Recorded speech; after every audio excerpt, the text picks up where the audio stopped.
Good night. This is U.S. Immigration Attorney Sharifa Tharpe. I am here live to take your U.S. immigration related questions. Go ahead, put your questions in the comments and I will answer your questions. Tonight I have a great topic for you, and it's how do you apply for permanent residence without that relative, that U.S. citizen or resident relative who is not treating you or mistreating you in the United States. How can you go about getting permanent residence and your work permit without that relative? So I'm going to go through who qualifies, what does that process look like, what does mistreatment look like, and how long this process will take. But I want to let you know that I am here to answer your U.S. immigration related questions. So put your questions in the comments, and it does not matter that your questions are not related to the topic that I'm talking about. It can be anything that's immigration related. So let us get started. So how to apply for the green card DV lottery. So go to the Department of State's website. You will see and search in the search bar diversity lottery, and you'll see the instructions. They usually open it up every October during a specific time. Once they open it up, you register, and then if you're selected, you get a chance to go ahead and apply for your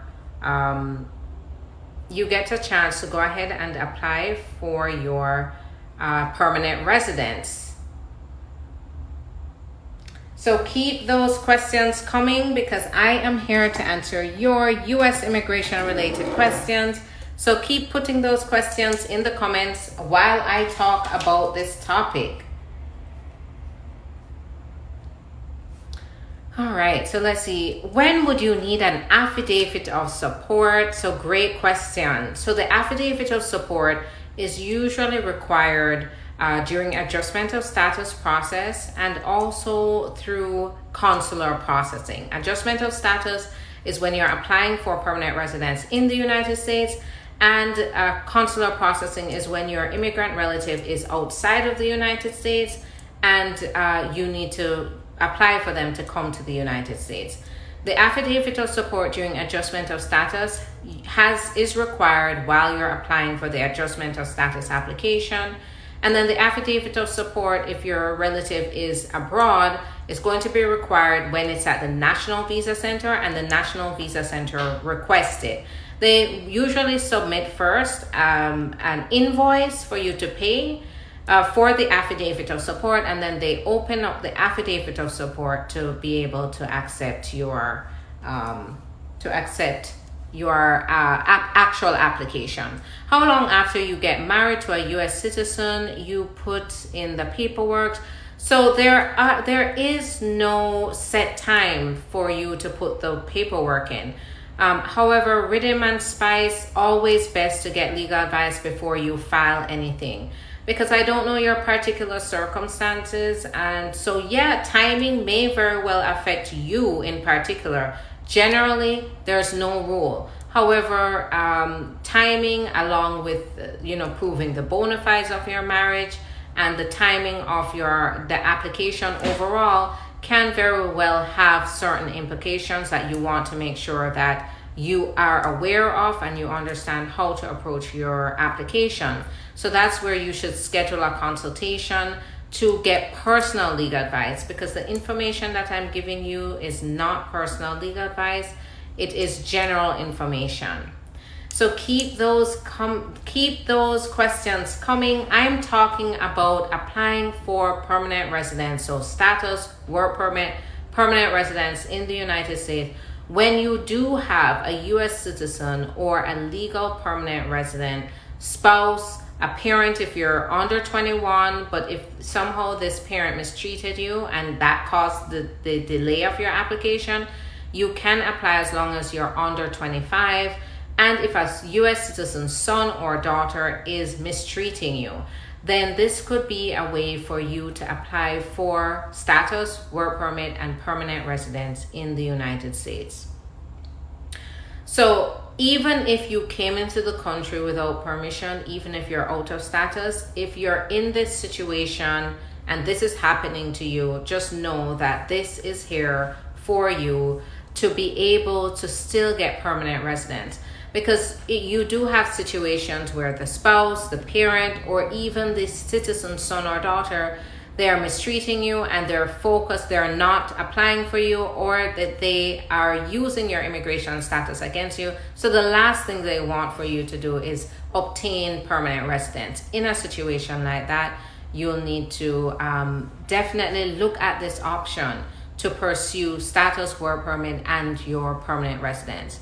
Would I be denied if I'm pregnant and applying for a change of status?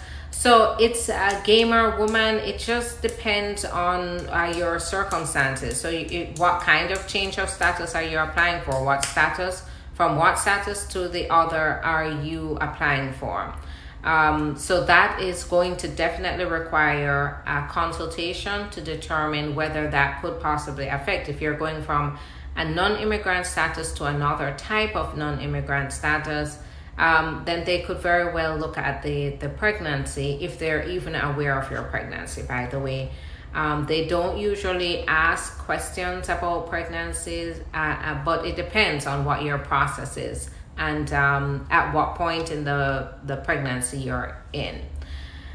So now, once you determine that this is something you could qualify for, the next is to apply. Now, one major question I get all the time is, well, I am being mistreated, but how can I possibly prove this? Now, the first is, what kind of mistreatment qualifies for this? Now, this is for individuals who are experiencing a broad array of violence or abuse or mistreatment or extreme cruelty. So it doesn't just have to involve physical violence, doesn't have to involve a police report or medical. It could involve physical. So physical, verbal abuse, emotional abuse, financial abuse even. If your spouse is taking away your money every time you deposit it into your account, or they're demanding that you pay most of the bills, or if they demand that you don't work, that you stay home and take care of them, and they blackmail you if you resist, if they use your status against you and threaten to deport you. These could be ways for you to still get around that abuse and take control of your situation. So can I seek asylum after not filing the first year but was in the hospital the second year? So Mrs. Onyx, schedule a consultation. There are ways, however, these ways are going to be dependent on your particular circumstances. So if you failed to, generally the deadline is the year after the entry into the United States. However, if you're facing extraordinary circumstances or changed circumstances, then that could very well be a reason, an acceptable reason for why you missed the deadline. However, if you miss the first year, usually the extraordinary circumstances has to be in the first year, that year that you missed, because that entire year you'd have to explain why you didn't get to apply. But I never like to say that you don't have any options or that it's too late until I speak with you. Because remember, I'm not your attorney. I'm not giving you personal legal advice, and I don't know your facts. We'll need to speak in detail to be able to determine whether you can still move forward with this. And if you want to work on that, I can help you. I do asylum applications, so that is something I can help you with should we determine you qualify. What happened if I don't have a sponsor?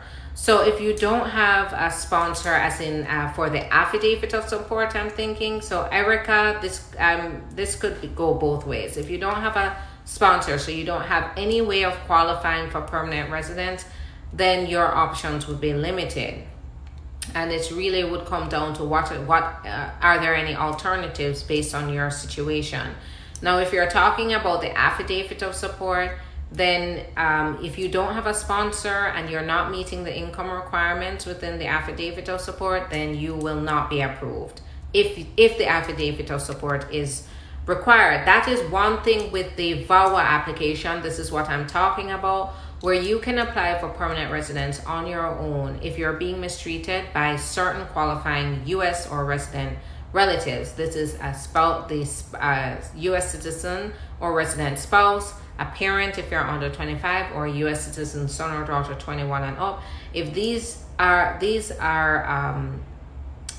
mistreating you, then you can qualify for permanent residence and work permit on your own, and you don't need to prove income requirements for this because they very well understand your situation and that you may be limited financially, and so they do not require the affidavit of support. But in other types of applications, such as family-based applications where your relative is sponsoring you, that affidavit of support is going to be necessary. If you can't meet the requirements, then you're going to need a co-sponsor to be able to make up those income requirements. If you can't present any of those, then you will be denied. How much income do I need to apply for my husband? So Desi Love, if you go to uscis.gov, type in I-864P form, you'll be able to find the form that has the chart. The amount of income is going to depend on your household size. So if you have any children, any other people in your house that depend on you. If you are in a certain state, then it's going to tell you, if you're in the military or not, it's going to tell you what your income should be based on those factors. So Sunshine Gangu, very interesting. I agree. So let us see. So Ashley, I don't see your question. Let me see. Okay, can I ask a question? Are they giving visitors visas next year? It depends on the embassy, where you are and what's going on with that particular embassy. Remember, there are thousands of embassies all across the world. And so it really depends, especially with now the complication of COVID. It's going to depend on your country, on what they're doing. And you can visit their official website to see how long are wait times for the visas, if they are handing out visitors visas. And you can look at notifications to see if they're telling you what their protocol is right now. So when you're applying for this, what does mistreatment look like? So mistreatment could be verbal, it could be financial, it could be emotional, it could be physical, but not necessarily required. It's not the only form of violence that qualifies you for VAWA. The abuse is abuse, whether it comes in the form of physical or emotional or verbal. So you have to keep that in mind. I want to dispel that misconception that to apply for this, you need to be the victim of physical violence because abuse comes in different forms.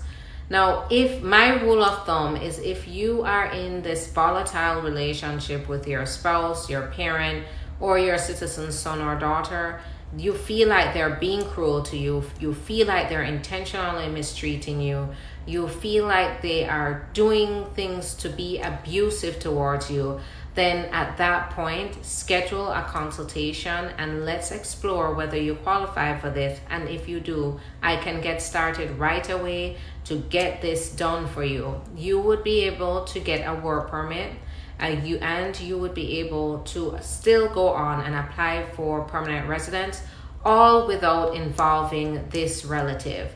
Because the whole point of this is to protect you from an abusive situation or from retaliation. And so it is extremely confidential.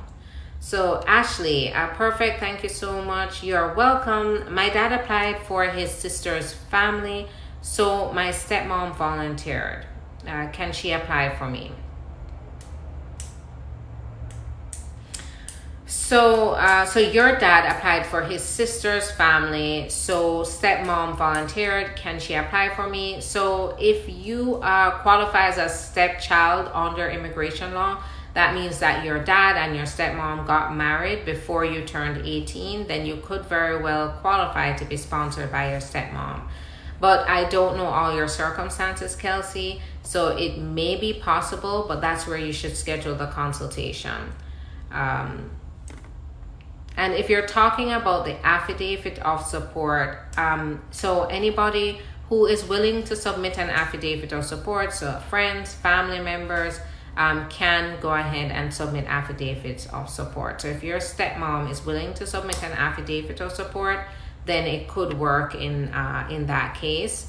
But Kelsey, remember, you want to make sure you get the right advice. This is general information.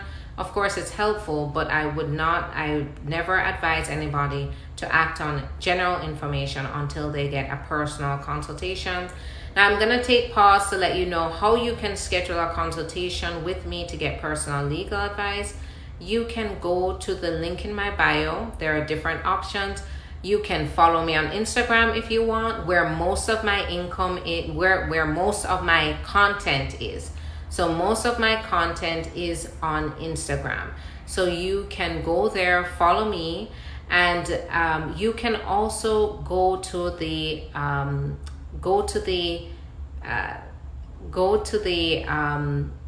website. So if you go, thanks so much for the good vibes, I appreciate it.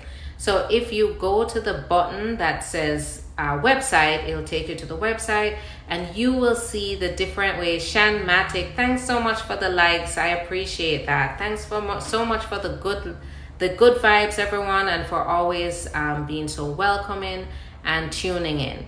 Now, if you go to the link in my bio, press on the website, then you can go there and you'll see there's a phone number there. You can call up to 11 p.m. Eastern time.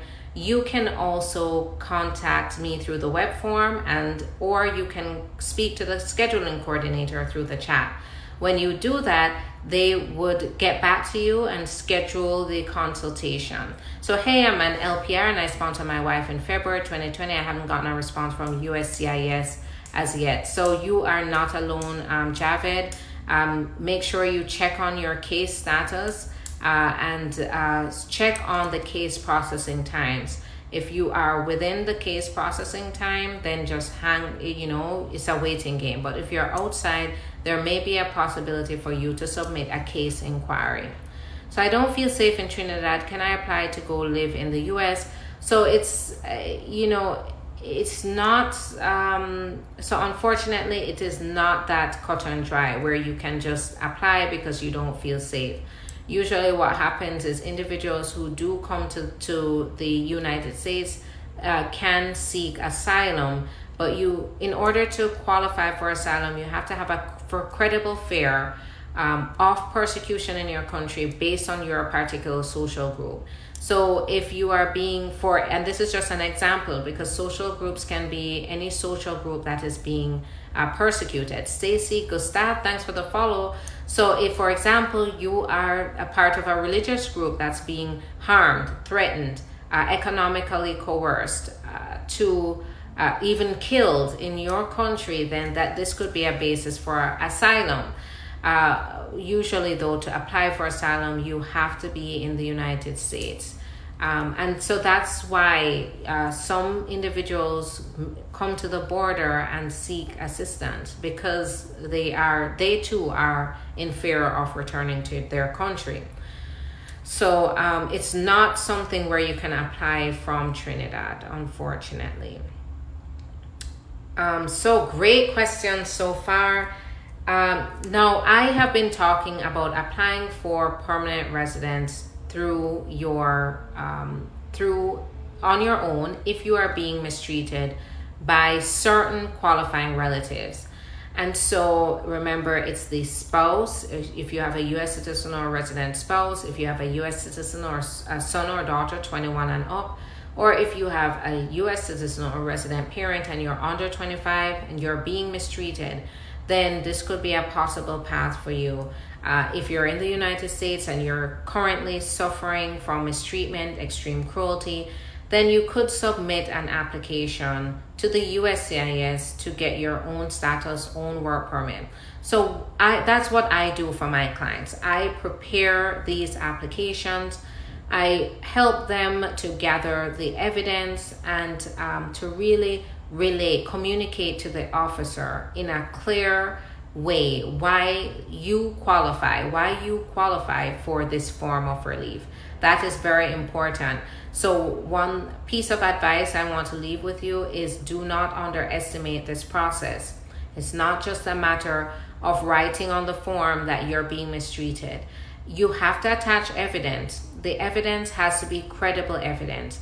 So it doesn't have to be if you have police reports, if you have pictures and videos of the ordeal that you've been through, then that can definitely be great evidence. But if you don't have it, any other credible evidence can be helpful. So if you have your own statement, detailed statement, that's where I also help my clients. If you have your detailed statement, if you have been going through counseling, that can definitely let the officer know how traumatized you were or how scarred you have been from any form of abuse. So from the constant gaslighting, lying, the cruelty that was that you were subjected to. If you are going through counseling, that can serve as evidence. Text messages can also, emails, WhatsApp records. So anything that shows that you went through some form of abuse, even your detailed statement can be a form of evidence. And of course, I work closely with my clients to make sure that we put this information together. And of course, there are other documentary evidence that has to be submitted as well with the application. So very important that one, if you are in a volatile relationship with your spouse, with your parent, and you're under 25, or your son or daughter 21 and up who's a citizen, get legal advice. Start with that and make sure that you're on the right track. So keep those questions coming. I am pretty much finishing the topic of applying for permanent residence without involving your spouse, without involving your parent in certain cases, and without involving your adult child. If you're being mistreated by them or subjected to extreme cruelty, I went over those types of abuse, which includes includes verbal abuse, emotional abuse, financial abuse as well. So let's go over some questions. Let's see. So can you sponsor yourself in the job if the job doesn't want to? So unfortunately, Cali Body, you wouldn't be able to sponsor yourself unless you can show extraordinary ability. So that's one of them, or through the national interest waiver. So if, for example, you are a physician and you are doing great work here, and it's very beneficial to the United States, especially now with the pandemic, and especially with the shortage of physicians in the United States, then the national interest waiver can very well work for you, where you can apply and not have to go through the labor certification process. Also, if you are, and that being a physician is only an example, you can be in other fields and qualify for this. So Jamaican chef, absolutely. I-601 waivers, I do those. So if this is something that you need to do, schedule a consultation. We're going to go over your facts, make sure you qualify for it, and then get started right away on putting that I-601 waiver together. So if another thing is extraordinary ability, if you're at the top of your field and you can show 3 pieces of evidence out of a list of 10, then you could possibly apply for this as well. So what are the top 3 evidence for marriage from a long distance relationship? So remember, evidence is based on case by case. So there is really no top 3. However, what you do want to show is that you have a bona fide marriage even though you're apart. Now, if you're both in the United States and you have a long distance marriage, that can be a problem. That can be a big problem during the adjustment of status process. So keep that one in mind. But if your spouse is abroad and you're trying to show bona fide marriage because your spouse is abroad, you're here, that's totally understandable that you don't live together right now. The goal is to get your wife here, or your spouse here, I should say, that can, you know, get them here so you can live together. So in this case, it's showing that you have been seeing each other, showing that even though you're apart, that you may send each other money, commingle your funds, you still own joint property, affidavits from friends and family. So those are some examples. Phone records, exchange gifts. Those are some examples of evidence that you can use. But keep in mind, evidence and whether it's good or not is going to depend on what's your circumstances. What's the legal age you can travel to the USA with parents? So if you are a minor, and even if you're not a minor, you would be able to travel. So this question is a little strange, because what is the legal age you can travel to the USA with your parents? You can always travel to the USA with your parents, whether you're an adult or you're under 18. You will definitely, whether you're 2 months old or you are 20 years old, to travel to the United States with your parents, if you are not a US citizen, you'll still need a visa. Are you in America or Canada? So America Brown. I am a US immigration attorney. So I only do US immigration law. So D on Day, thanks for sharing the live. I really appreciate it. Now, I am pretty much going to finish up quickly with the applying for VAWA. The VAWA is where you're applying for permanent residence, for your work permit, for status in the US if you're being mistreated or subjected to extreme cruelty by a spouse, a parent, or a citizen's son or daughter. Bossy Cookie, I'm heading over to Instagram. So you can hop on over to Instagram, follow me there, and you can continue this conversation with me where you can ask questions. And I will be going over the same topic on Instagram again, but I'm primarily on this platform and on Instagram to answer questions. So if you have questions, hop on over there with me in a minute to ask your questions. How long it takes to hear back visa center when you file for someone in Jamaica. So it could take, usually right now I'm seeing an average of 3 months where you submit documents for them to review, and they have to review it and get back to you. So you can look at weeks to months to be able to get back a response from them. So now once you have applied, then usually you get the biometrics appointment, which is the background check. And afterwards, if you apply for the work permit, you will get it in about 6 to 8 months. That's the average time I'm seeing right now. And once you apply for the work permit, it's going to be about 6 to 8 months. Keep in mind, that's just an estimate based on my experience with my own clients.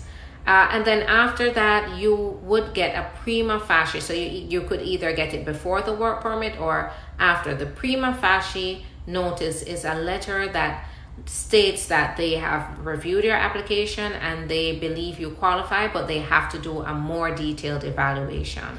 So it's very reassuring to get it. It's kind of like a pre-approval letter. Now, once you get the prima facie, then it's a waiting game to get the decision on your VAWA application. But right now it's taking a little over a year to get that decision back, that official decision. And if they need more information, they could send a request for evidence.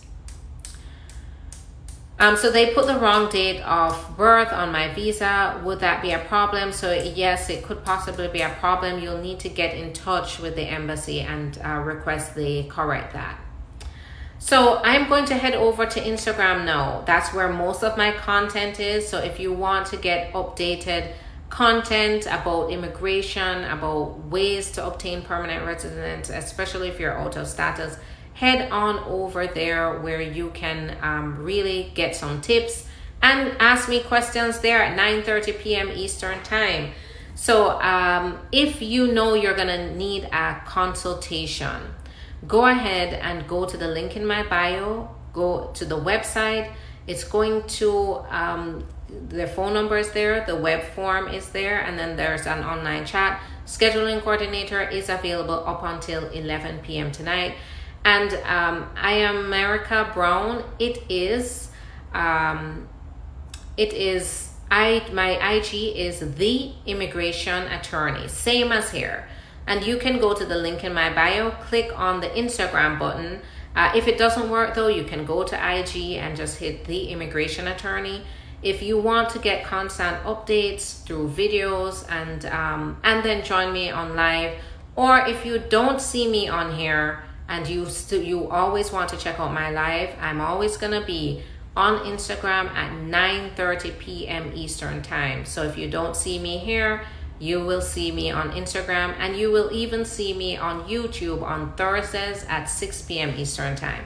So I'm all over the place, and it's very easy to find me to go ahead and continue to ask your questions. So I'm gonna hop on over to Instagram right now. Hi there, Gloria, it's nice to see you. So I hope to see you in a minute. If I don't, I hope to speak with you in a consultation, or to see you tomorrow night at 9 p.m. Eastern on TikTok. Have a good night, everyone. I'll see you tomorrow.